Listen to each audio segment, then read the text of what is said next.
సకల దేవతా స్వరూపుడు శ్రీ సిద్ధి సాయినాథ్ మహారాజ్ గారి పాదార విందాలకు శిరస్సు వంచి నమస్కరించుకుంటూ, నా గురువుగారు నన్ను ప్రేమతో కాపాడుతూ ఉన్నారు. ఓ తల్లి, నా గురువు నాకు మంత్రమేమియో ఉపదేశించలేదు.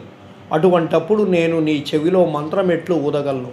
గురువు యొక్క ప్రేమమయమైనటువంటి తాబేలు చూపే మనకు సంతోషమునిచ్చునని జ్ఞాపకం ఉంచుకొను. మంత్రము కానీ ఉపదేశము కానీ ఎవరి వద్ద నుండి కానీ పొందుటకు ప్రయత్నించకుము. నీ ఆలోచనలు, నీవు చేయు పనులు నా కొరకే వినియోగించుము. నీవు తప్పక పరమార్థాన్ని పొందుతావు. నా పైన సంపూర్ణ హృదయంతో చూడుము. నేను నీ వైపు అట్లాగే చూస్తాను. ఈ మసీదులో కూర్చొని నేను నిజమునే చెప్పెదను. నిజము తప్ప మరేమీ మాట్లాడను. ఏ సాధనలు కానీ 6 శాస్త్రాలలో ప్రావీణ్యము కానీ అవసరం లేదు.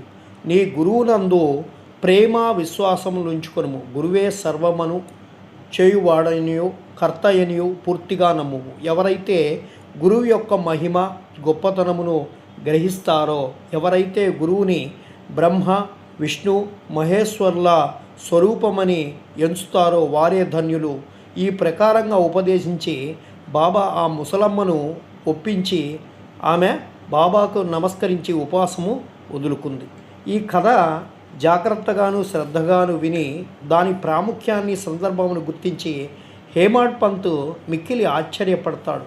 ఈ ఆశ్చర్యకరమైనటువంటి బాబాలీలు చూసి అతని ఆపాద మస్తకము పులకిస్తుంది, సంతోషంగా ఉప్పొంగుతుంది, గొంతుక ఆరిపోతుంది. ఒక్క మాటైనా మాట్లాడటకు చేతగాకుండెను. శ్యామ అతన్ని పరిస్థితిలో చూసి, ఏమి జరిగింది, ఎలా ఊరకున్నావు అని బాబాలీలు నీకెన్ని వర్ణించగలనని చెప్పి చెప్తారు.